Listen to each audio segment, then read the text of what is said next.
Alright, sorry for my little rant there.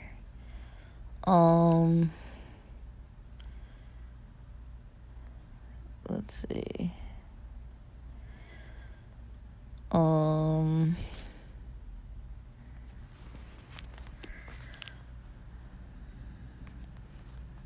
Let's see.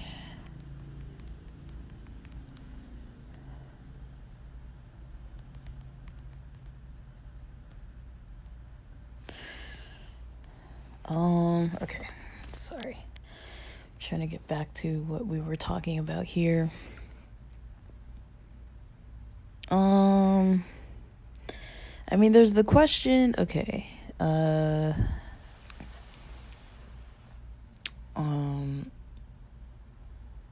Gender dysphoria is real. People had to come and either sit in the place deciding, do they believe that it's real or not real, versus the people who, believe. So some people believe it's real, some people believe it's not real. I haven't listened to the arguments that people were saying in this video up to that point. But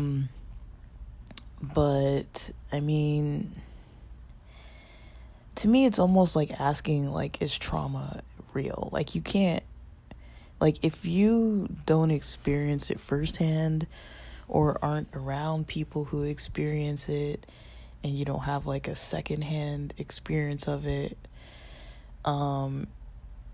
it's not really, I don't think, adequate enough to just be like, oh, I don't think it's real.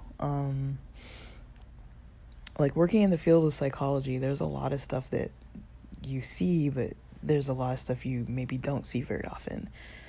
Like, for example, someone with multiple alters, like, I don't know the current terminology, dissociative identity disorder, what used to be called multiple personality disorder. I know before they used to use the term saying that somebody has alters. Now, I know this isn't the same thing as gender dysphoria, but I'm just using an example, a mental health example. It's something you don't see often. You don't see a lot of people coming in like, oh yeah, I have multiple personalities. Usually the people who have those conditions, first of all, might not know that they have it. They might not know that there's other people, alters, they might not be in communication with one another. So if they really are separate individual people, how would you know? When you switch into one of them, how would you know that you are in person number 2 instead of person number 1, right? How would you know? Like, things might be a bit off. You might be like, this person, is, an athlete and, likes fitness and likes to work out, whereas the other person is a couch potato and likes to eat junk foods and, sleep in a lot and, doesn't do anything active and, like, just different preferences and things like that, where, it might be weird if a person changes into an alter from a person who is not, from person 1 who is maybe the couch potato. Like, say if they all of a sudden find themselves wearing like sports cleats and things like that, they'd be like, what the heck, why am I wearing this? Like, I never play soccer or whatever. But maybe the alter number 2, does play soccer. So things like that, where it's like, I'm pretty sure there's some kind of confusion there with like different personalities with different preferences of things that they do. But first of all, for someone to have a problem, they have to know that they have an issue and notice how it's getting in their way and then come in to get treatment for it. So I use the example of like multiple personalities or dissociative identity disorder just because it's something that people argue that maybe it does or doesn't exist. you can't really fully tell if it exists, if people aren't coming in to get treated for it, if they don't know that they have it, and if the personalities aren't interacting in the person's life in a way where it bothers them, then I don't think they would ever come in to get treatment, you know. There are many types of disorders that people don't commonly come into therapy for that do exist, but, you know, a lot of times if the issue is bothering other people, you know, they might be forced to come in because they're committing crimes or abusing others and things like that, and getting caught and getting like police calls and all of that, maybe some jail time, and then they're mandated to go to sessions and things like that for some kind of reform and recovery from those types of behaviors that they're committing crimes doing because of their disorder. But sometimes, you know, people aren't bothered by it. Like if somebody doesn't have remorse for committing crimes and they're constantly stealing things, you know, they're not going to go in to a therapist and say, oh, like, I need help to stop stealing things. You know, if they're not getting caught and they're not getting reprimanded for it and they're not getting, you know, penalized for doing that, and it doesn't bother them, they're not likely going to go into therapy if they're doing something that's illegal. Whereas a person who does have remorse, they might feel bad, they might be anxious before they do it, they might be depressed and have low self-esteem about doing it, feel bad about lying to people about how they get all their stuff, and maybe they're selling it and like telling tales to all sorts of people about things just to keep up with the lies, and they might feel bad about all that, and they would probably go into therapy for the way they feel. That would make sense. But yeah, not everybody has remorse, and so the people who don't have remorse wouldn't seek therapy. And so I use those as examples that you know, if something isn't seen very routinely, where someone would go in, you know, it would be hard to say, oh, does this disorder exist? You know, does multiple personality disorder exist? If, you know, I've worked in the mental health field this whole time, and I think we've only come across one person ever who has that diagnosis. That's at a clinic that had 600 something clients. I'm currently at a site where we have about 700 something clients.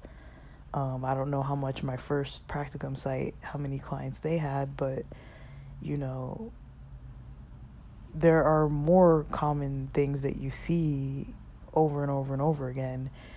And then there are some things that you just hardly ever see. But does that mean that it doesn't exist? No. It just means that those people might not be likely to come in because whatever their issue is, it's not bothering them in a way that some of the other issues bother people. Even though it might still be a diagnosable disorder, it's not bothering them enough to seek therapy. Like people who have no remorse, if they're harming other people, you know, they're not usually going to go in to seek therapy for that because they don't find it as a problem because it doesn't bother them that they're doing it. They might seek therapy if they get caught. So I'm not saying all this stuff about like trans people. I'm not saying anything about like that they have multiple personalities, or that they have dissociative identity disorder, or that they have, you know, some kind of manipulation in mind, or some kind of thieving, you know, kind of tendencies, or no remorse. I'm not even saying that that's the same on the same level. I'm just saying on the mental health level, when people don't go into treatment, it doesn't mean that the disorders don't exist. So gender dysphoria, what that is a person sees parts of their gender. So we can talk about like basically they see parts of their gender as something that makes them uncomfortable. It causes significant distress because of something gender related. So I mean, so you can be, you know, a biological biologically born male, right? A biologically born male, let's just stick to the stereotypes without the intersex, without, different kind of variations. Let's just talk about the high average of biologically born males. They have certain genitalia, certain features. Now, other than that, when you look at a baby, a newborn, biological female versus a biological male, just when you're looking at them, if they're not nude and you're not looking at the genitalia and you're not looking through X-rays or anything like that, or ultrasounds, or when it's already born, But if the baby's covered wearing a diaper, you likely wouldn't be able to tell the gender of a baby, right? I mean, maybe I'm not skilled at it, and maybe that's just my own thing. Maybe I just don't have the skills to look at a baby, a newborn, and be like, oh yeah, that's a boy, oh yeah, that's a girl. Usually people get tipped off by something having, colors like blue or pink, or some kind of, hospitals even do that. Sometimes they'll have a little pink beanie or a little blue beanie. And I've known people who raise their kids not having those color assignments to them. I have a friend actually who has a kid that they liked earth tones for their kids. So at the baby shower, they did earth tones, like browns and greens and grays and, reds, and, they stayed away from the pink and blue kind of stuff. And, they never raised their kid very gendered. They basically, they basically let the child choose the toys when they went to the store, and let the child naturally choose their clothes and choose what kind of haircuts they like to look like and everything like that. And the kid is quite androgynous. The parents are very not androgynous. They were very religious, at least when I first met them they were, but I don't really know now how they are with those kind of things. But I mean, I respect, the ones that I kept in touch with. I respected the family, and as I saw the kid kind of growing up, I kind of realized, I'm like, okay, the kid likes a short haircut, born a girl, but you would maybe, not really know for sure the gender of the kid when they were getting older, unless you, the name is a very feminine name, but you would maybe never know. And so that was one thing that I noticed, is that, with kids, it's really hard to tell. With babies, it's really hard to tell. But, people are born with whatever genitalia they're born with, and you get assigned, on your birth certificate as you're a male or you're a female.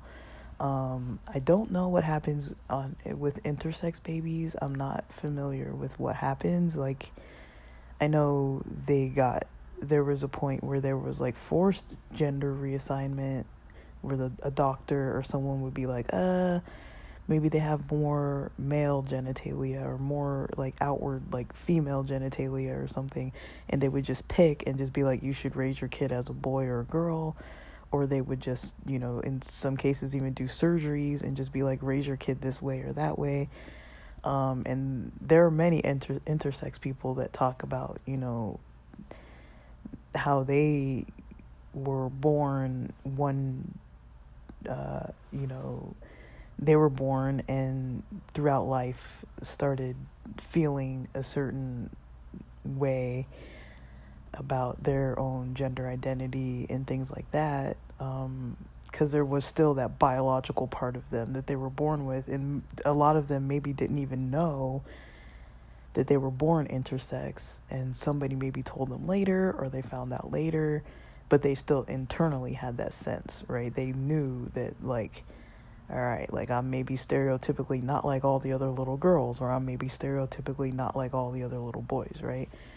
So when it comes to like things like mental health and things like gender, just like the biological gender that someone's born with, the assigned gender when someone's born at birth, they get assigned a gender. For intersex people, that can vary, and usually with, if you're biologically born male or biologically born female, you're usually going to be assigned based on your genitalia. That's all that it really takes. If you're born with a penis, you're assigned a male. Unless you're like intersex in some way, that might be different, but usually that's how it goes. So biologically born male is gonna basically grow up, for the most part, unless the parents and society around them kind of doesn't fully cater to all the kind of like cultural, at least in Western culture, like cultural norms of like all the roles and rules that you have as like being a boy versus a girl. They likely would dress a boy in blue. People treat babies differently that are dressed in blue versus the ones dressed in pink. I don't know what I was watching or reading or hearing where somebody was saying that they used to dress their baby boy in pink because their boy liked the color pink. And the boy, people would get outraged when, somebody would say, oh, like, I like your daughter, she's so cute. And then this person would be like, oh, this is my son, and his name is Johnny. And then these are just complete strangers, you're out in the park walking with the stroller with your kid in it, and people are just outraged because they weren't able to tell that the kid wasn't a baby girl because it was dressed in pink. And it's kind of like, okay, first of all, it's a little kid, like, who cares, what color it's dressed in? But it's like, that just goes to show that people kind of expect, or like, if you see a little kid with long hair, a lot of times people assume it's a girl, or a little kid with short hair, people assume it's a boy. I've assumed, one of my higher upper management people that I knew, when I went to one of our parties, one of our higher our upper management had a kid that had a short haircut, very short haircut, and was wearing board shorts and a rash guard and jumping in the pool. And I had a sister, and I didn't know whose kid that was, and I said, like, whose son is that, and like in my head it's like, I mean, I didn't really think to like not really assume the gender. I just didn't know whose kid it was. Like, I was kind of like, because I recognized the one kid because I'd seen that kid before, but the other kid, I'd never seen them with the short haircut and dressed in like what would stereotypically be boys' clothes. I'd seen them maybe a couple years before when maybe they weren't choosing their own clothing and they were dressed more in their own fashion, in like a little girl clothing fashion, because probably the parents were dressing them or whatever, or maybe they didn't like care back then or something, I don't know, but I didn't know whose kid it was, and that's just what I said, and like nobody really responded. And then later on, I learned that kid was one of my higher ups children who was biologically born, female. And I was like, oh, it's the other girl's sister, because I'd met them before, like, years ago, but like maybe 2 years before that, when they were younger kids, And at that point, I don't know how old they were. Let's say they were like 8 years old or something. Like, they were young kids. So I probably met them when they were like 6 or something. And so I was pretty in some ways pretty like I didn't really know what to say, and then another one of my friends kind of said the same thing, kept referring to the child as he, but then it was interesting that later on, in, like once I got this job and interacted with the kid again when they were probably like, I don't know, probably like 11 or something like that. Like they were probably around 11 years old when I interacted with them again, and we're kind of questioning if they were trans or things about their gender identity and all that kind of stuff. And then I kind of start thinking, okay, like maybe I didn't misgender the kid, like I was going by how they looked, but then it's like I think the kid now actually does, use pronouns preferred he. I don't really know. Like I'm not saying like, I'm not trying to say like, okay, like I need to be right or need to be wrong or whatever. But it's like with kids, it's not that easy to tell, because of, we rely pretty heavily on their style and their clothing to tell what the gender is. Otherwise, a lot of times they don't have curves, they don't have a chest, they don't have, different features that, puberty kind of creates. They, even their vocal tone might not be low or high. It's not very obvious. And so, until the kids start growing up, a biological male child is usually gonna look very similar to little girls. And then, there are kind of mannerisms that are considered more effeminate, and kind of, even when people walk, there is like a masculine kind of walk versus a feminine walk. I don't really know exactly how to describe that, but I know for a fact that my walk isn't like super feminine, and it's not very obvious to me until I'm wearing a dress, which I rarely do. But when I do wear a dress, I'm like, I don't really walk very like gracefully and feminine. Like I'm kind of more, not, but yeah, like, so basically, yeah. So when it comes to mental health, with people saying like, does a certain disorder or distress level actually exist? Just because it's not maybe seen a lot, doesn't mean it doesn't exist. I think kids, like I've seen multiple examples of kids being able to choose kind of their own preferences at a very young age. And I know a lot of kids that are maybe non-binary, maybe trans. I don't know what the labels would be because they are pretty young, but I can say there are multiple kids that I know. Even if you think, like it's not all about clothing and haircuts and stuff, but, there's a lot, that goes on related to gender.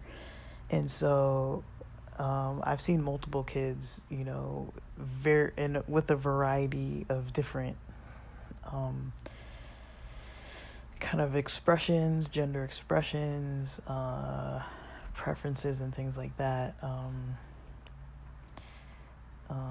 for clothing, hairstyles, activities, things like that. I've seen multiple types. So I find it hard to believe that dysphoria doesn't exist. If you think about even like expression of how you choose to dress, how you choose to present yourself, like I don't know if I would say, I don't know, because when you have a preference for something, it's like something you like more than something else. And if your preference is strong enough, there's going to be a level of distress the more you go against what you prefer, right? So, I mean, I don't like using stupid examples. I was gonna say, like, if you don't like vegetables or whatever, but like on a more serious note, like if you just if there's something that you just naturally prefer, like everyone has natural preferences for things. Everybody just has things that they naturally like and prefer, and if they were forced to do things the other way, there would be dysphoria, there would be distress, discomfort. They wouldn't be happy about it. Euphoria is like a happiness, a level of joy. Dysphoria is the opposite of that. And so you get a level of not happiness, a level of, distress, that can come in also forms of like trauma, anxiety, depression, like trauma symptoms, you know, but I mean, I don't know if I've ever really fully identified my own, experience with clothing as a dysphoria. I know for a fact I don't like wearing dresses. I mean, I have it to tell you how much I don't like wearing dresses. I have an opportunity to go to South Africa for free. Like, my family will pay for the tickets to and from. They will pay for my lodging. They will pay for my food. They'll pay for everything unless I want to get souvenirs for myself. Everything, all expenses paid.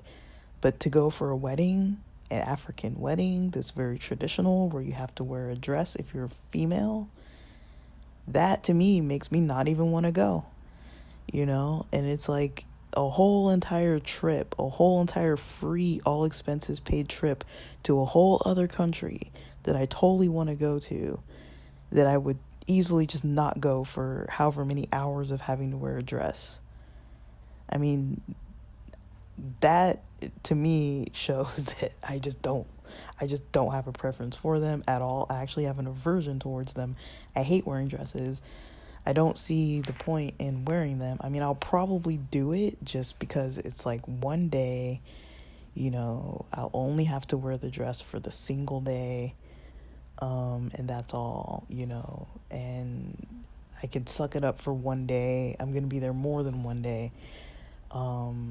It falls in a good time of year where I'm not going to be like on a period or anything stupid like that, where I, don't have to have all kinds of weird discomfort if there's like, no indoor plumbing and you're like out using outhouses and stuff. It's like, there's just certain things that I'm just like, but yeah, like, I mean, I wouldn't consider myself a trans person, but I don't like dresses to the extent that I will literally avoid things completely, just to avoid having a couple hours of having to wear a dress. Like, I think most people would not go that far. They would suck it up and just be like, I can just go do this, and so to me that just shows, it's more than just like, oh, like, I don't want to wear blue today, I'd rather wear red, you know what I mean? Like, it's just kind of, it's not just like a slight preference, like, it's a pretty heavy preference. And I can't remember how old I was when I first realized it, but I know for sure by third grade I was pretty solid. Probably in first grade 2 or second grade.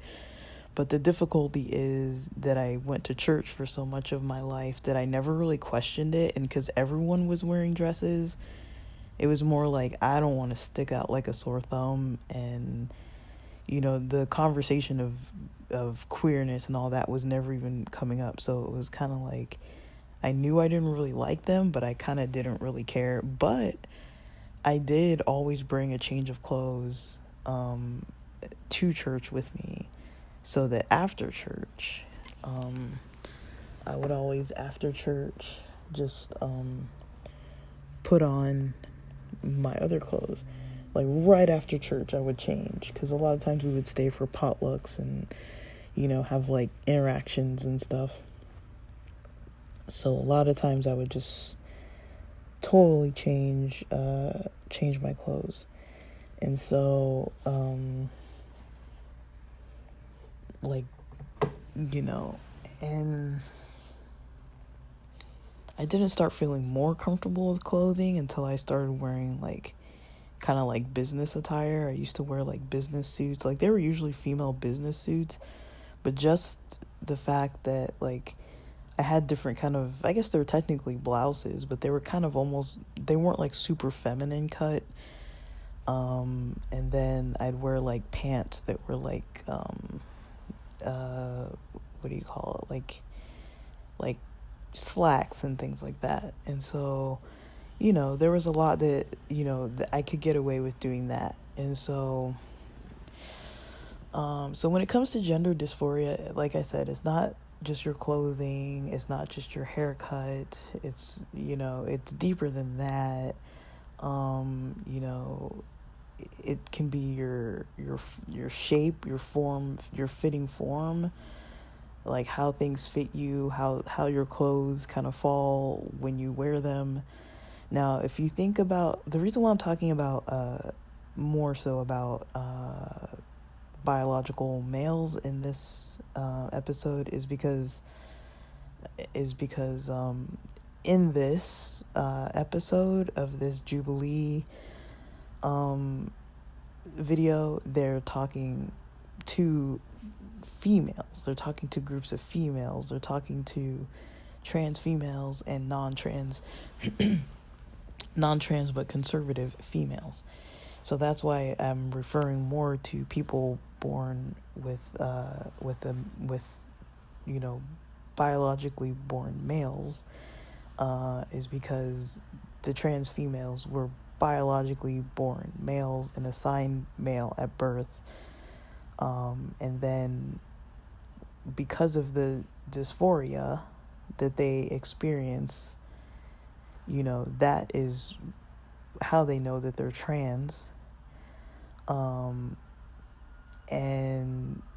there is just a lot of variation. I think the easiest things to look at really are like clothing, hairstyles, just the outward looking things. But I think sometimes there's other things like breasts, hips, your voice, like being deep versus low, deep versus high. There's a lot of different features that, make someone look more feminine. Trans females, or people who were assigned male at birth, born with, male genitalia, biologically male, but have dysphoria, gender dysphoria, overall usually prefer female looking clothing, hairstyles, body shape. That's how they would prefer to look, how they would prefer to be able to just easily present without having to go through surgeries and hormones and all the other stuff that they have to deal with, just to be able to feel that comfort. Like, I mean, I wouldn't consider myself trans because it's not really, I mean, just dresses are just usually the main thing. Like anything else, I can kind of figure my way out around it. But I would say when it comes to dresses, certain styles of blouses, and certain types of like women's kind of dressed up shoes, or certain styles of shoes anyways, just the clothing parts of things, I kind of definitely have an aversion towards. But I mean, if I have to, I mean, I could deal, but I usually just couldn't care less, honestly. That kind of thing is just not something that I find important. to be wearing dresses and bows and ribbons and all that kind of stuff. Like, that just is not an important part of my life. Okay, so the question, so that question about it being real, I mean, yeah, it's got to be real.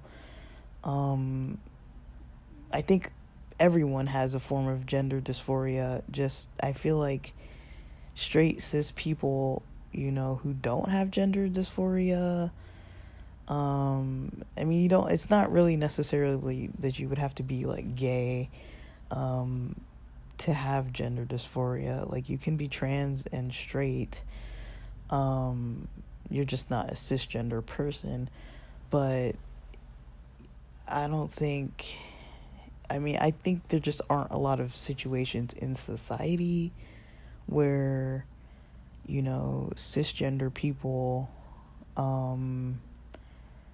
cisgender people who don't have like a heavy preference for, gendered clothing styles. I would say if I asked most of my cis male friends, gay or straight, if they want to wear a dress, they probably would like dresses just about as much as I did. They would likely say, okay, if you take a South Africa trip, for example, a 2-week South Africa trip, all expense paid, you just have to wear a dress for between 7 a.m. and midnight of one day. You have to wear a dress with shoes that match. You can pick the dress, you can pick the shoes. It has to be, formal attire. And all the other guys would be wearing them, at this wedding, all the other guys, because that's kind of my situation. It's like, well, all the other women are going to be wearing dresses. It's not like I'll be the only one. So I wouldn't really stick out and be like, oh, like, you're wearing a dress. It's like, yeah, everybody here is freaking wearing a dress. So if they wouldn't be the only one and all the guys are wearing a dress, I pretty much think all my cis guy friends, for the most part, would probably have the same reaction that I'm having, that they would prefer not to wear one, right? So that is what I would say is an example of gender dysphoria. Even if you don't have to do it, like, if it's just like you think of the scenario and the option of wearing a dress, and if you're assigned male at birth, biologically male, you're cisgender, and somebody gives you the opportunity to go to an all expense paid trip, you just have to wear a dress for one of the days, and you wouldn't be sticking out. Like, you're not like parading through town and people pointing and laughing at you. Like, you're literally sitting in a closed event with people who all are wearing the same type of attire as you, so nobody's sticking out. You're not the only guy in a dress. I know a lot of guys who would want to do that, who would love that experience. They would jump at it. Even if they were the only guy wearing a dress, they wouldn't really care. If it was an option, they would do it. And I would say the majority of the guys I know probably would not want to do that. And so I do find that to be a form of gender dysphoria, even though it is like a scenario that's not really likely going to happen. That's why I can say that, like, yeah, gender dysphoria does exist, because most people wouldn't want to wear something that they don't feel like they want to wear, like that they have a preference, like, for other types of clothing. Even if I said, you have to wear this, how they have those pregnancy stomachs, or like the ones like this is a terrible example, but I think most people have seen the movie Mrs. Doubtfire. This is a really bad example, but how she had like that whole like bodysuit, the upper bodysuit of like the stomach and the breasts, and just all of that underneath a top, a shirt of some kind, or a sweater or whatever. I think most cis guys wouldn't really want to be wearing that. And I think kind of the same with, you know, yeah, that's kind of, that's just a glimpse. I think that's just a small glimpse into how, you know, gender dysphoria can play a role for people. It's like, I just feel like people in, you know, the heterosexual cis straight world don't usually have to experience gender dysphoria unless they kind of have different preferences, because there are plenty of cis straight people who, you know, have more of an effeminate preference, even if they are, you know, biologically male, or might have more of a masculine presence to themselves, even if they are, you know, assigned female at birth. That's, you know, there are plenty of tomboys that aren't gay. You know, there are plenty of, you know, effeminate kind of males that aren't gay. People usually assume that they're gay, but, you know, there are plenty that are not gay.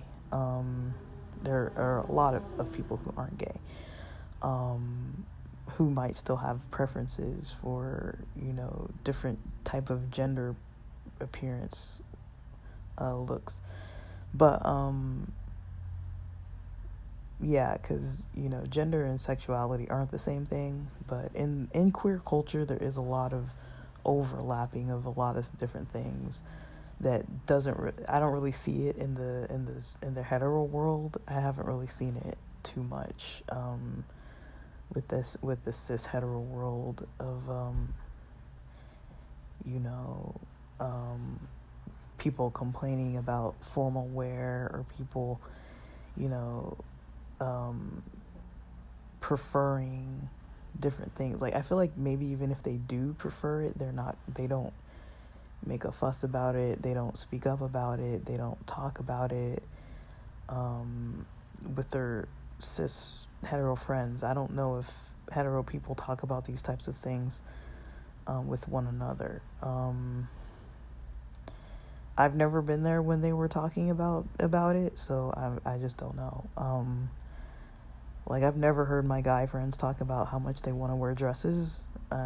Most of my cis hetero friends, I've heard many gay male friends talk about how they would want to wear dresses on occasion and stuff like that. And, you know, they're cis guys, you know. But I also think there is maybe more space for it in the non-hetero communities. Like, if your gay guy friend comes to brunch in a dress, it's kind of like, oh, he's wearing a dress today. Like, that's basically, you know, the extent. Like, people are gonna notice it's different. Like, people aren't gonna be like not noticing it, but, you know, it's not like you're gonna get banned from the gay bar or the gay club, or not allowed to participate in things. Like, it's more so part of the culture that people would be likely more accepting of it, just because it's part of the culture. Like, there's more flexibility in the queer culture, I think. So yes, people can have dysphoria and do have dysphoria surrounding gender, but I feel like in the queer world, there's a slight level of more acceptance of being able to be flexible with it.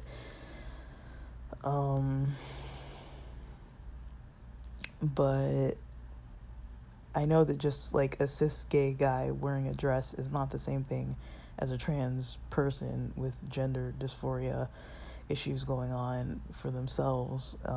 It is a very serious thing. I mean, it can lead a lot of people to suicide, in all honesty. Like, it's I think it's something that people overlook, and they're just like, oh, like, they just want to wear a dress, or like, they just want to wear a tie, you know? Like, it's not just a simple thing like that. It's like, it's your whole, like, self. It's not just like, oh, I can just take this thing off and put this thing on.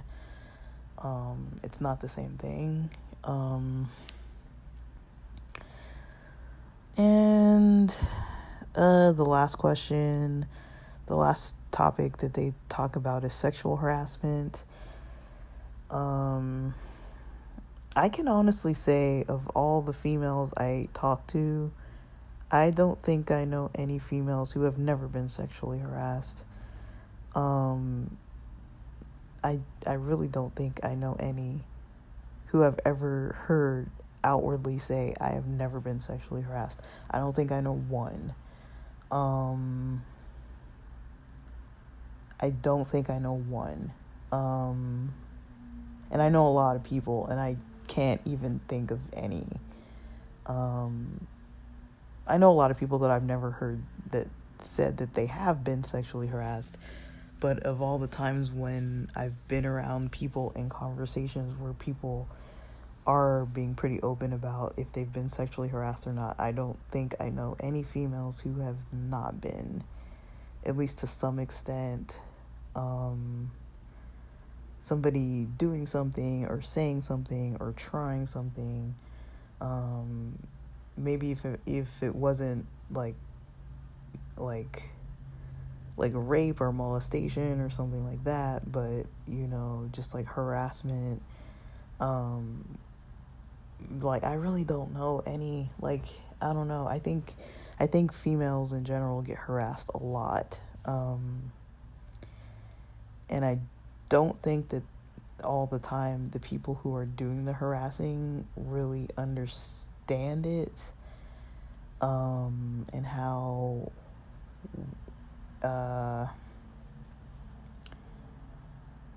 like how often it happens, or how much they have a privilege of being able to kind of just do that kind of stuff to other people. I mean, I can use an example. It's not going to be like a triggering example or anything. Like it's kind of like I wouldn't even call it like like actual sexual harassment. But for example, I have a guy friend who is a cis straight male, and years ago, probably like couple decades ago, I don't know, we all went out for Halloween in WeHo. We were going to the parade, and he wore a dress. Now, he's a thin, tall guy. He wore heels. I don't remember how high. They weren't that high. I think they were like wedges, but still had a heel on them. He had heels. He had a wig. He had makeup. He had underwear. He had a mini skirt. He had legs for days. Like, he's a tall dude. I think he's like probably almost 6 feet tall. And then he was like pretty thin as well.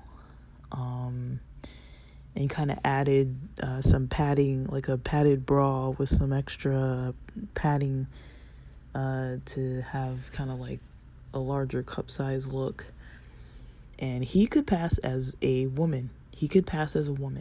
Very tall woman. And when he talked, you would definitely know. But, he dressed as a woman for that one day. And in WeHo, we were walking around just at the parade. We weren't like in the parade, but we were like walking around.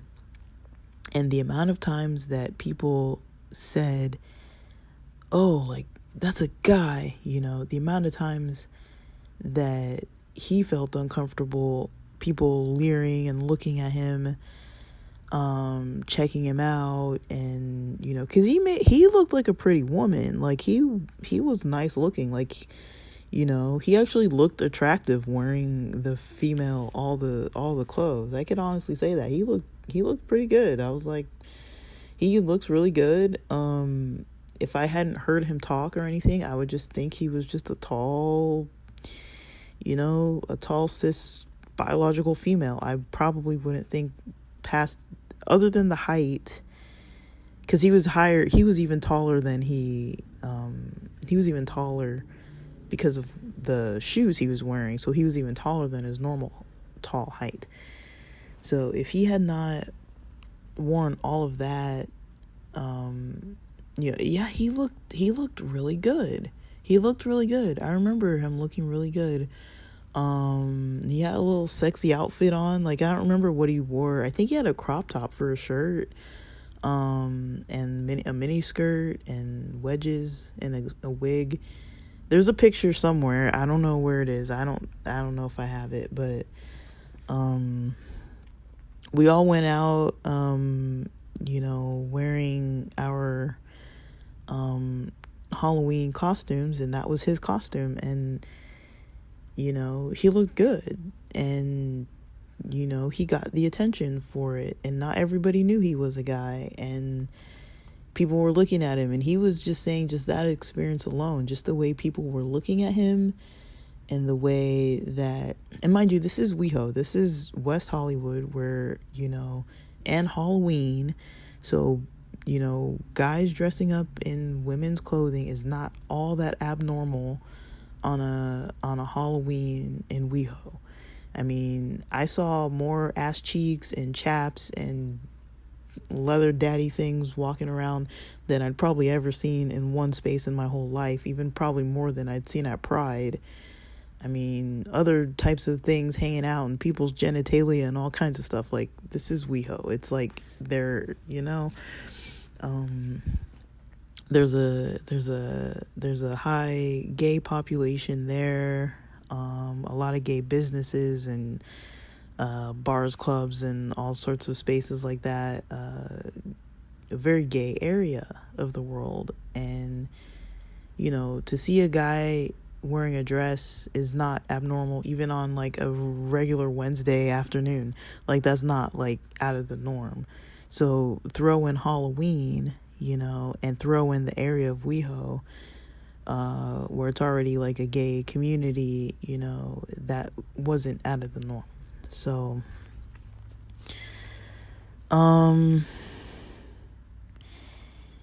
yeah, so, I mean, I know that's not the same thing as sexual harassment. I'm not trying to make that comparison, but just him having that experience. I remember talking to him about his experience, and he was just saying, like, he didn't like the experience, not because of the clothes or whatever, but just because he didn't like people looking at him because of what he was wearing. He didn't like the attention, that it brought. He could kind of see a little glimpse of what it was like to be a female walking down the street wearing those kind of clothes at a parade on Halloween. So it's like, if you think about even the setting of it, it was just, people are looking around. It's a very people watching type of experience. And he felt like he was being watched more than he would if he was just wearing any other kind of costume. Just because he looked like a pretty lady, he was being observed, in ways that he had not experienced before. And he was saying that, that's pretty intense, and, I think the way that, people react to, women, I'm not even saying that it has anything to do with like the clothing styles or whatever, but women are definitely treated different. I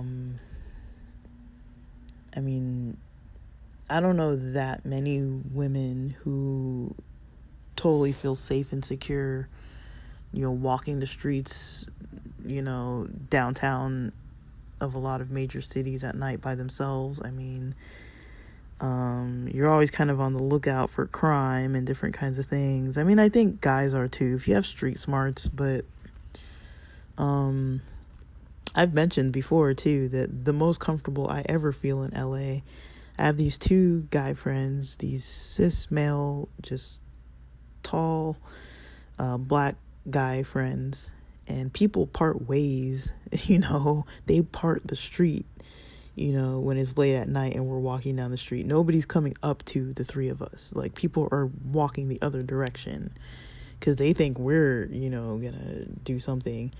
And I was like, I've never felt so like, I don't know if the word is safe, but along those lines of safety, of just like, nobody's gonna fuck with us, you know?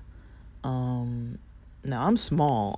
My friends are like, these guys are like probably close to 6 feet tall or so. Like, I'm short. I'm like 5'4", at best 5'4". I don't know. I might be 5'3", but I think I'm like 5'4". And, you know, I don't dress super feminine either. And so, you know, a lot of times from a distance, I mean, I'm kind of curvy now, but at this time when this happened, I probably wasn't. And, you know, even now, even being curvy, I've been perceived to be male on occasion.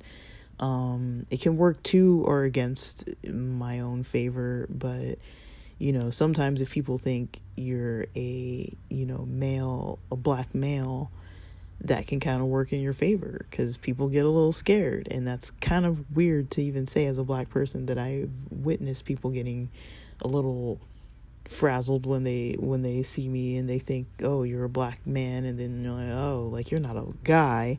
So then they kind of calm down a little bit, but then I'm still black, you know. It's kind of like, but just, you know, I've seen people jump. I've seen people, like, you know, just kind of like, once they hear me talk, they kind of ease up, you know, they're not as tense anymore. And it's just kind of like, that's pretty sad.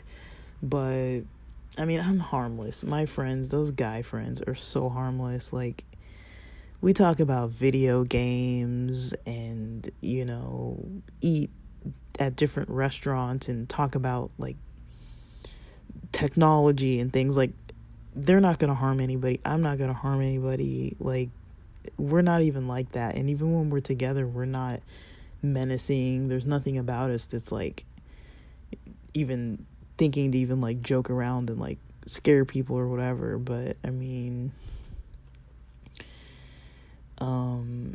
you know, I'm a female, and people might not always notice that. I don't think and it's kind of interesting, because in my opinion, I don't feel like I dress like a male. Like, I don't know a lot of guys that would wear the clothes that I wear. I kind of have my own kind of style to stuff, and it's not very, I don't know what the word is. It's not very, predictable a lot. Like, I do wear the same clothes because I don't really buy new ones too often. But I am probably going to go get some new clothes today. I might actually go to Ross. I was going to do it yesterday, but I just wanted to chill yesterday. I didn't do anything but go to the dispensary, and I just needed a full day to myself, which I did have. But yeah, like, I think a lot about being sexually harassed has to do with somebody feeling like they can overpower the other person to be able to do the harassment, whether that's verbally or physically, or just the inappropriateness of things. Now, I would say that most of the harassment I have experienced has not necessarily been gender related. It's been more sexuality related, I would say. Not so much because I'm a female. It's more because I'm a non-straight female. And I think it's not even, like, intentional. Like, I think it's intentional just at the level of, like, inappropriateness. And I haven't experienced it in a while, because the people who were doing these things, we've talked about how not okay that is. But, you know, I think I'm not the only one. I'm certain I'm not the only person who's not straight who has experienced different types of weird harassment from people who just, I don't even want to say, I don't want to blame straight people. I know plenty of great straight people, but just the people who just don't use Google, you know? Like, sometimes I'm just like, bro, you just gotta Google this stuff, you know? But people just, you know, trying to put you on the spot about stuff, you know, just because they know. Like, I think I've mentioned this before, but it's like, I had a coworker who eventually became like one of my managers, who you know, the way they were was just pretty inappropriate at work, like, I didn't hang out with this person, and, most of the people at our work site that I hung out with, they all knew that. Yeah, so I got cut off, but I was saying most of the people who I knew, at work who I hung out with, like, all knew that I was a queer person. This other person, I think they knew, but were just trying to kind of like get me to talk about it. And, I told them like multiple times, that I don't talk about, my dating life at work or any of my party extravaganzas while at work. And I do remember once when people were, going around, we would do fun facts and all that kind of stuff. Sometimes you would talk about, like, if you're going on PTO, like, where you were going to go, what you're going to do, and if you had been on PTO, where had you been, or whatever. But a lot of people didn't really like to share for their fun facts. They would make it sound like they just stayed home on weekends and slept. That's very likely that maybe they stayed home weekends and slept. And, I was not,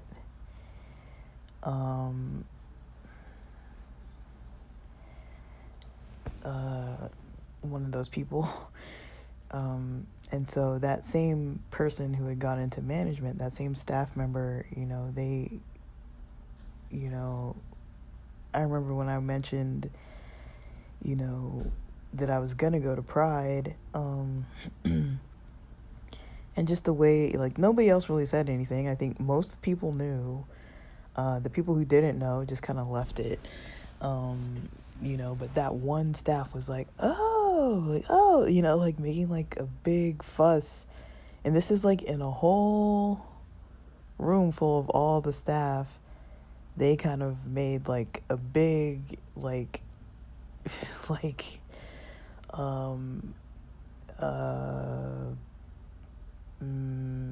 what do you call it? Like, the way they responded was really like strange. Like, but they had been like for probably a couple years, all this back and forth, where I was just kind of like, why the hell are they like always asking me the same things where I've already told them that I don't talk about this stuff during work. They asked me which dating apps I was on. I was like, probably not any of the apps you're on. And they were just surprised that I would go out on dates and stuff, and just concerned, like, kind of just confused why I didn't want to talk about it at work, but it's like, yeah, when you're a queer person, you're not always talking about dating at work. Like, you never know who's going to be offended by something that you say. The rules aren't the same for us. You can't just be like, oh yeah, I went on this date with like this trans lady, and like we went on to this place, and like all this kind of stuff, and then someone else overhears that conversation that's either a client or another staff member, and they're gonna go take that, and be like, hey, there's some inappropriate sexual conversation happening. And it's like, even if you're not inappropriate, people assume you're being inappropriate just by talking about stuff that they don't want to hear, that either, they're not okay with, or things like that. But I do consider that to be a form of harassment. Now, I definitely have to clarify, though, because I've said before, I don't mind people asking questions. There's a fine line between, your friends who want to know about your life and just asking questions out of curiosity, like if you're dating somebody, what it's like, whatever, like if you're hooking up with somebody, whatever. But I feel like those are privileged conversations for your friends or family or whatever. It's like certain people get to know that information because you're involved in their lives. I don't see it as abnormal when it's like somebody that you talk to on a regular basis is just asking you about things in your life that, you know,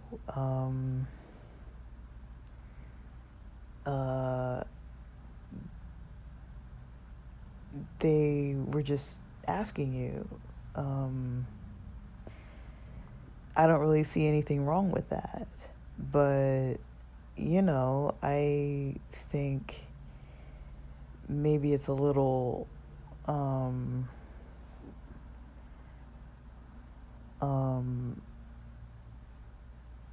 maybe too far,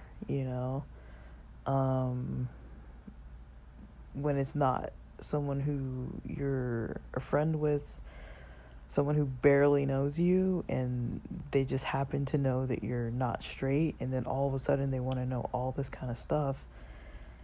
Like, if they treat everybody like that, that's a little bit different, it's a little bit a different situation. But if they don't treat everybody like that,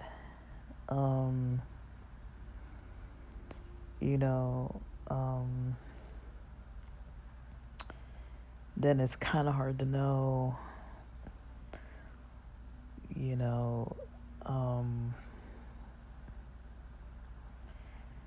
yeah, it's going to be kind of hard to know, like, if they don't treat everybody equally that way. So, I mean, it is, I consider that, in my opinion, from my experiences, like I've said, my own personal experiences, it's mild.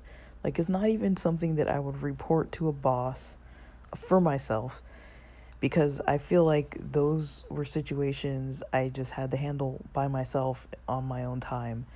I'm not going to go, I mean, people can handle things the way that they need to handle them, but for myself, for those specific types of situations that I've mentioned, I felt like I just handled them, like, and other people who were close friends with me where I was working kind of knew me and knew, like, me and those people, we never had, issues about them knowing different stuff about me like that. Like, we would talk about our dating lives and stuff like that all the time. It wasn't out of the norm. Like, it wasn't like some weird, situation. But I don't know, like, I'm just kind of like, I mean, people talk about dating, like, it's not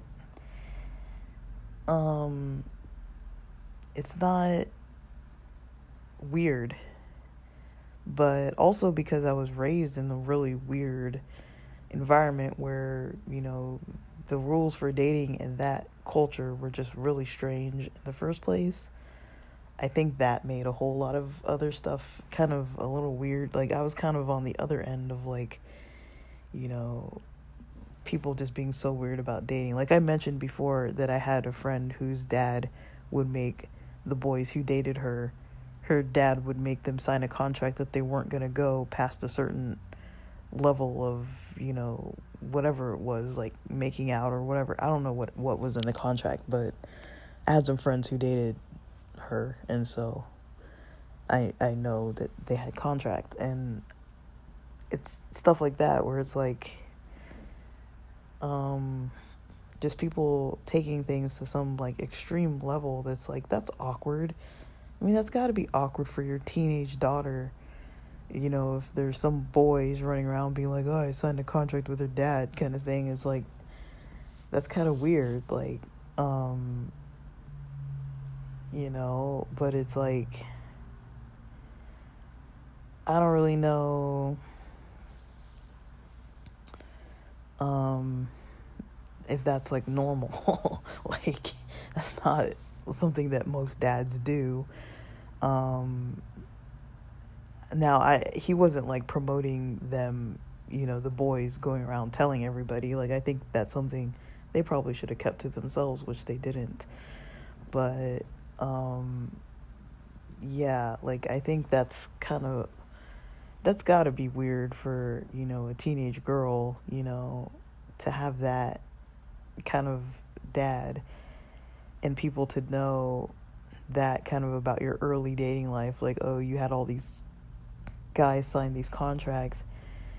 It's one thing to be like, a girl who is, abstinent and, not really having sex with anybody in their teens or whatever age they choose. But for it to be on a contract that everybody knows that this couple is not having sex with each other, it's kind of like, in a way, it's kind of like a lot of people would probably assume, okay, they're probably not having sex with each other, but also just kind of that open to interpretation kind of thing, like I don't know. To me, that's kind of like a weird privacy thing that I think that's taking it too far.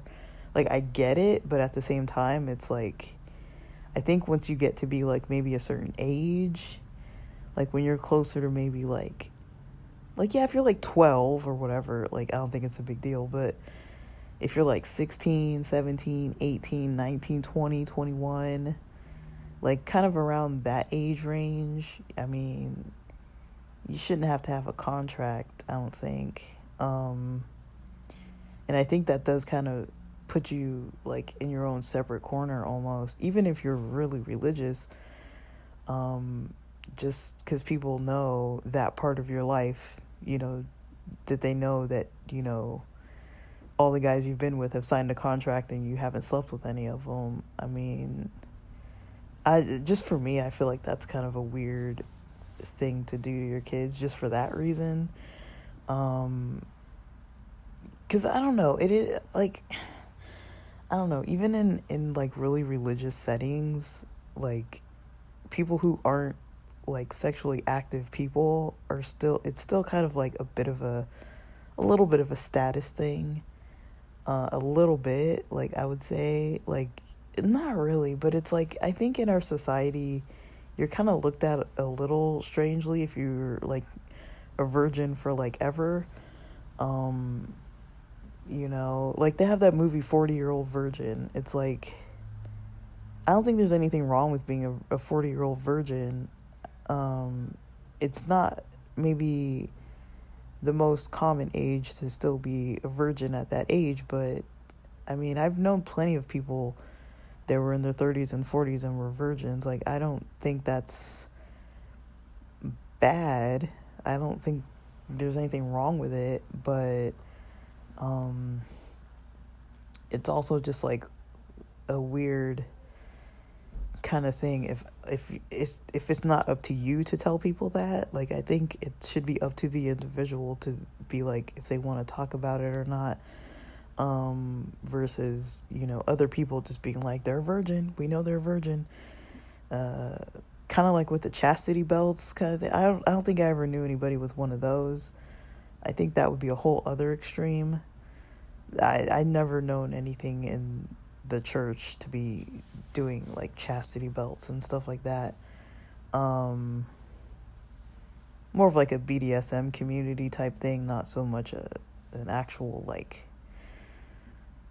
abstinence practice in like real life that I've actually known about people actually doing. I've heard of people that knew people who did, but I don't really know anybody who actually had one. But that's another thing to me that's kind of like a little like, I don't know, like how do you even keep that a secret that you have a chastity belt? Like, like especially like the old medieval like metal ones, like like I don't know, like there's certain stuff that I'm just like I don't really even know. But I mean, I think it's fine if people want to do that kind of thing and they want to be virgins or whatever. That's their own business. But I do think it's a little weird if parents make it obvious that their teens are virgins and stuff like that. I don't know. To me, that might be a little too far. That's just my own personal opinion. Again, I don't have kids, but if I had teens, I don't think I would be like broadcasting their virginity to people. Like, I think that's their own business. I would say probably once you're about like 16 years old or so. That's just my own opinion. Like, that's kind of your own business at that point. And 18 especially. Once you're like 21, absolutely. But these are just my own opinions. But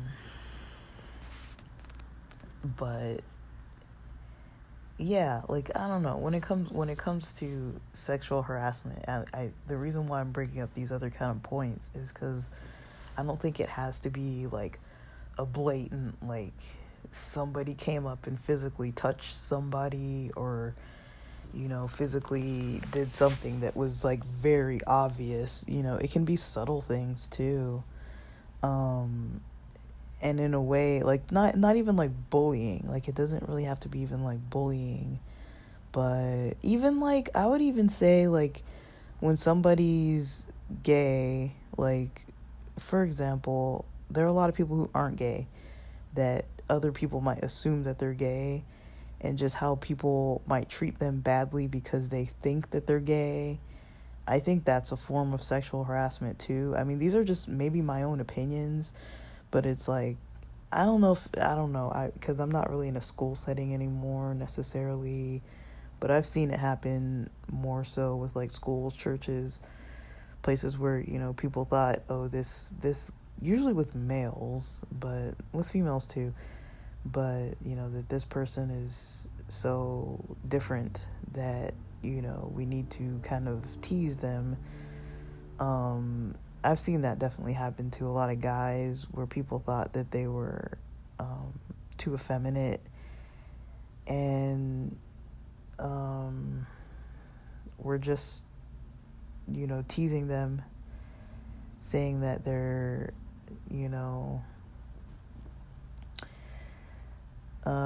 they're males, or saying that they're gay and stuff like that, because of the way they acted and stuff like that. Like, to me, that's kind of inappropriate, but I know everybody has their own opinions on stuff.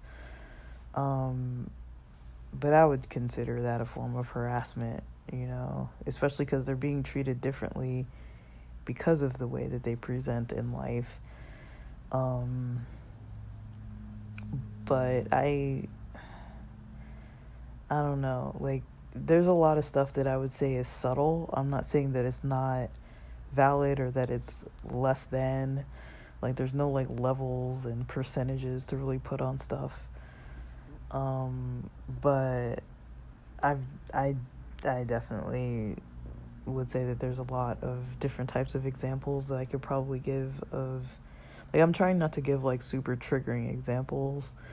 I mean, I'm not gonna go into like those types of topics of that kind of stuff, but I think that, like, a sexual harassment related thing is definitely overlooked, and males can be sexually harassed too. Males can be sexually harassed by females. I mean, that's possible too. Like, people want to say it doesn't happen, but it does. I mean, females can sexually harass other females. Like, it can go any which way. People who are harassing in whatever method they choose to harass, and it's usually a pattern with them. They don't maybe single out one person, but usually they've got like a bit of a complex about something, where they're putting other people, they do that to more than one person. And so that kind of thing is very, it's just odd. I never really understood it. Like, I can understand though how it, like, I'm not making excuses for people, but I can understand how it could go a little distance of joking around to maybe taking a joke too far, or things that are said under the influence. I mean, I'm not saying those are excuses, but I can kind of see how, you know, I mean, that's kind of how my life goes, right? It's like a lot of times, I'll be with friends, joking around with friends, and, in the workplace, it's a little different because nobody's drinking or anything, but there have been multiple times when I've been, like, out with friends, having drinks or whatever, and somebody kind of makes a bit of a comment about something, and you're like, oh, like, but, with the stuff that I labeled for my own personal self as mild, I would say that, yeah, that kind of stuff does happen, but, I would also say that it's, it's something that for myself, I'm able to just be like, okay, like if I can talk to these people and they kind of understand where I'm coming from and they can kind of like put a hold on doing that kind of stuff and kind of understand my perspective on things, then they kind of get to know what I'm okay with and what I'm not. Like, I mean, I've had a friend who was, for the most part, considered themselves a virgin, and we're kind of just asking a lot of questions about a lot of stuff, and it's kind of like, well, I'm probably not the person you want to ask about what you're trying to do with this other person, like, but like I think I did kind of notice the tone of the conversations kind of changing when they were no longer a virgin anymore. I kind of noticed they didn't really have so much of an interest to be talking about that kind of stuff. So I think sometimes, people can, I don't have any problems with people having like, liking pervy conversations and stuff, like not in a way that's like harassing, but just kind of like some people just like to talk about sexual topics, and I don't really see any problem with that. I don't mind talking about them. I'm more of like I'll just tell jokes about stupid little side jokes about things that make me laugh, but I think most of the people are like, I don't do it during work and stuff, but I feel like most of the people who know me know that every now and then I'm going to chime in with some weird genitalia joke, and it's just completely unexpected. And it's kind of funny sometimes, but that's just kind of how I am. But I mean, I don't know, like I don't really think people should be harassing one another.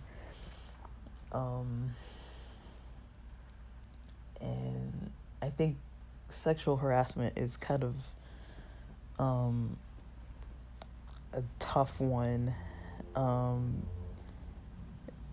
because if it's not like a physical thing or somebody taking some, I don't know, there can be things with like people taking like pictures, unwanted pictures, like in a locker room or something like that. Like there can be plenty of things that people do that aren't like physically touching another person that would be considered pretty aggressive type of harassment compared to like somebody just like thinking they're joking and saying something. Like I don't really have a problem with people making jokes about things, comments about things, but I think it's kind of the intention. I can kind of tell people's intention sometimes, and the intention that I don't appreciate is usually the one where people are like purposely like trying to put people on the spot. Like I knew somebody who was like that, who I would tell them things about like my dating life or whatever, and then I noticed that like whenever I was with other people, they would specifically want to talk about my dating life, and it's like, why, and then they would always make the excuse, well, I don't remember, you're gonna have to tell me again. And I'm like, I just told you like 2 days ago, I know you remember. But they'd be like, oh, I forgot, just because they just wanted someone to bring it up, they like to put people on the spot about kind of awkward conversations and things like that. And I remember one day just being like, well, you're just going to have to remember. It's not my fault you can't remember it, you know? So, like, you know, I was just kind of like, that's not my fault you can't remember. I told you already. And, like, I could kind of see that they were just trying to put me on the spot. They weren't really, like, actually wanting me to tell them because they didn't know. They were asking me because they like putting people on the spot about stuff. And for me, that's something that I don't really appreciate.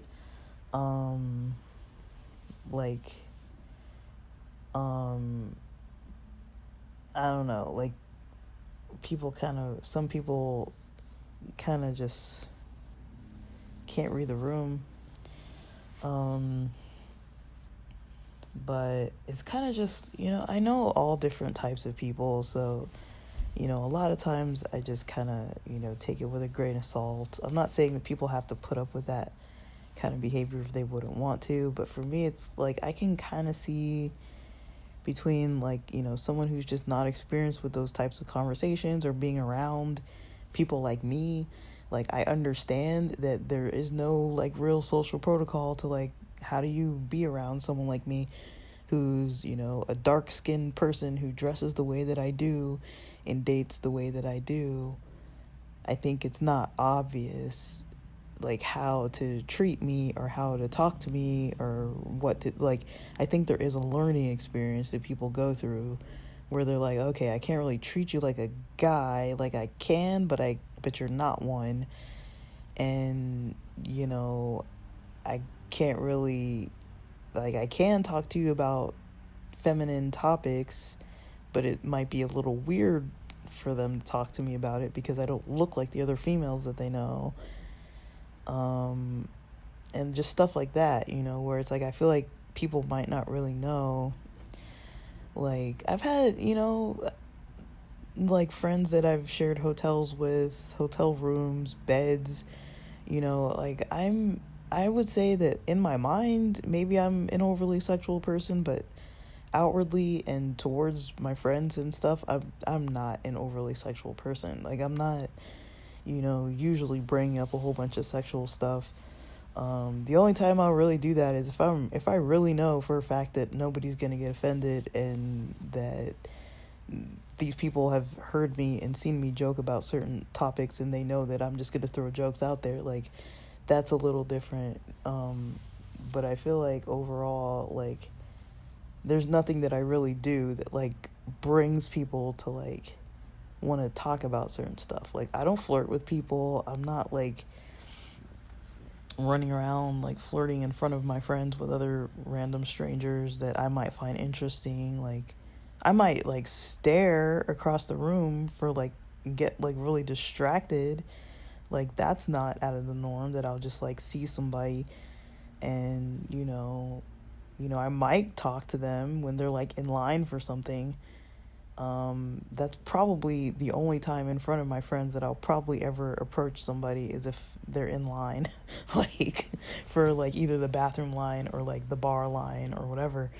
Like, there's usually not a line, but if they're at the bar counter, you know, and I see they're kind of, like, waiting for their drink or something, I might say something, like, make a comment or something. But other than that, I'm not going up to somebody's table. Like, I'm not, like, you know, I'm not a very, like, if I'm going to go out flirting with people, I'm going to go do that on my own spare time by myself. I'm not going to do that when I'm hanging out with other people. And if I am, it's because I'm really drunk, like, honestly. But I really just I don't know. Like, I think sometimes those types of people kind of know what they're doing. They know how they're coming across. They know that what they're doing is weird and awkward, but I don't know if they always know that it's harassing.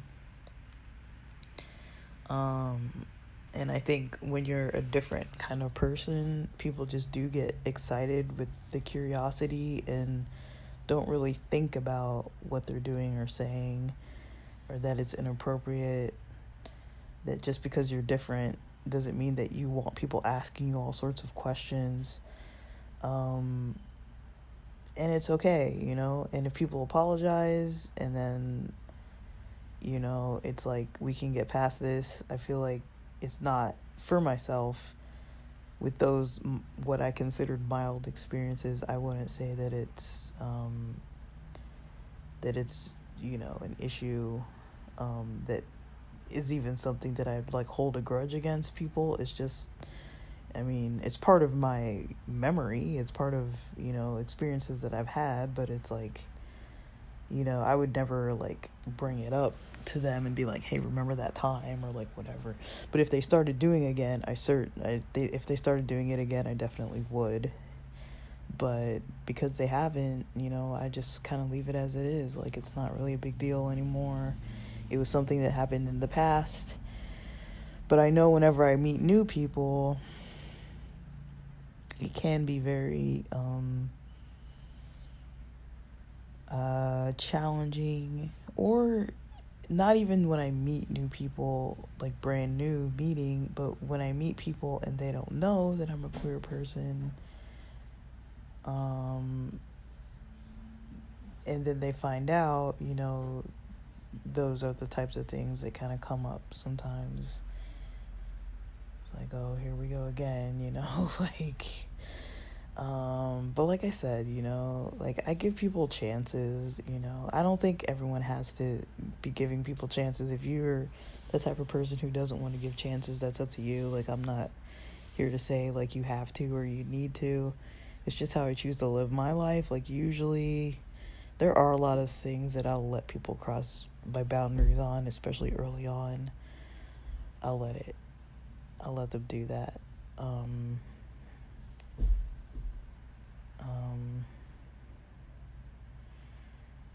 And that's kind of like, it just kind of is what it is. Like, I'm not really too concerned, but yeah, so I think that's it for what I have to comment about with the videos, with that Jubilee video. I think maybe I missed the mark a little bit on some of the topics, but I'm kind of just trying to talk about it from my own perspectives, like, of how I would probably see things at this point in my life now. Those are kind of the opinions I come up with for myself, and I know not everybody believes the same as I do, and that's fine. Like, I'm not like any authority on all things, but you know, I know it's controversial topics, you know. It's a lot of these are controversial topics, and you know, like, it's I'm just glad I have time to record a little bit more, because I've been kind of off my game here because of the holidays and not having space where I could really easily just record.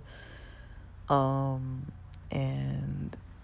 you know, to me it's kind of fine to just try to talk about things a little bit differently.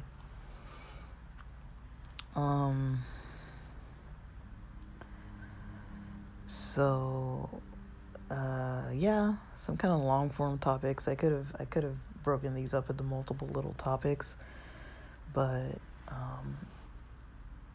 you know, when I can record something longer, I like to try to record something longer. So here it is, and these are definitely lengthy. But yeah, with that, I think I'm kind of done with this episode for now. I don't know what topics are coming next, but yeah. Okay, with that, thanks for listening.